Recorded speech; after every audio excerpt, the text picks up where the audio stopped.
আসসালামু আলাইকুম। এই তো চলন বিলের বিলে আপনাদেরকে নিয়ে আসলাম।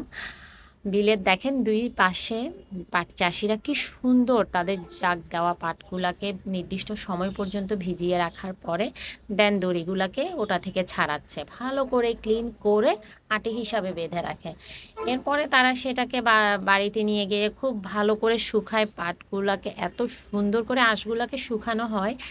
এরপর সেটাকে আবার আটি করে দেন বাজারে বিক্রি করে। বাজারে বিক্রি করতে নিয়ে যায়। সেখান থেকে আবার প্রসেসিংয়ের মাধ্যমে আমরা ব্যাগ পাই। নানা রকম পাটের ফ্যাশনেবল জিনিস এখন বাজারে পাওয়া যায়। আবার স্টিকগুলা দিয়ে সেটাকে জ্বালানো হয়।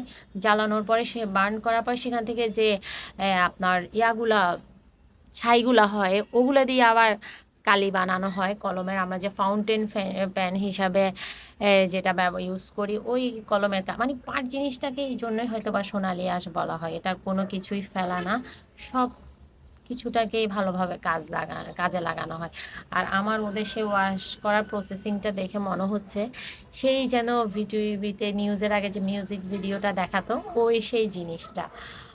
মানে কোনো একটা মানে ভিডিওতে বা কোনো টিভিতে স্ক্রিনে কোনো পর্দায় কোনো কিছু দেখার পরে যখন সেটা আবার আমরা নিজে বাস্তবে দেখি তখন সেটাকে অনেক বেশি প্রাণবন্ত মনে হয়। দেখেন প্রত্যেকে ঘুরতে আসছে এই যে বিলের এই পাশটায় দাঁড়ালে এত সুন্দর বাতাস, মনে হচ্ছে যেন নিজেকে উড়িয়ে নিয়ে যাচ্ছে ওই রকম একটা ভালো লাগা। খুবই, খুবই, খুবই সুন্দর একটা জায়গা।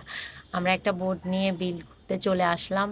দেখেন পানিগুলা কত চিকচিক করতেছে, কত সুন্দর। যারা কাউকে ভালোবেসে খুব বেশি মনে কষ্ট পাবেন, তারা এভাবে বিলের ধারে দাঁড়াই থাকবেন বাতাসে। আমার যেটা মনে হয় আরকি, আমি যেটা ফিল করি, কখনো খুব বেশি কষ্ট পেলে তার কষ্টের কথাগুলা সমুদ্র অথবা এভাবে নদী বা বিল যেকোনো পানি আছে, চিৎকার করে, করে বললে পানির সাথে বাতাসের সাথে অনেক দূরে মিশে যাবে। তার কষ্টগুলোও বলা হয়ে যাবে। আবার ভালো লাগার প্লেস একরকম ভালো লাগার মতো অনুভূতিও কাজ করবে। আমার যেটা ফিল হয় সেটাই বললাম। যাই হোক দেখেন কত সুন্দর আল্লাহর সৃষ্টি যে এত সুন্দর। আলহামদুলিল্লাহ, আলহামদুলিল্লাহ আমরা যে এগুলো উপভোগ করতে পারতেছি আমাদের আমাদের আসলে অনেক অনেক অনেক বেশি শুকরিয়া আদায় করা উচিত। যাই হোক আপনারা সবাই সবাই ঘুরতে চলে আসবেন। আমার মতে নিজের দেশে অনেক অনেক সুন্দর সুন্দর প্লেস আছে।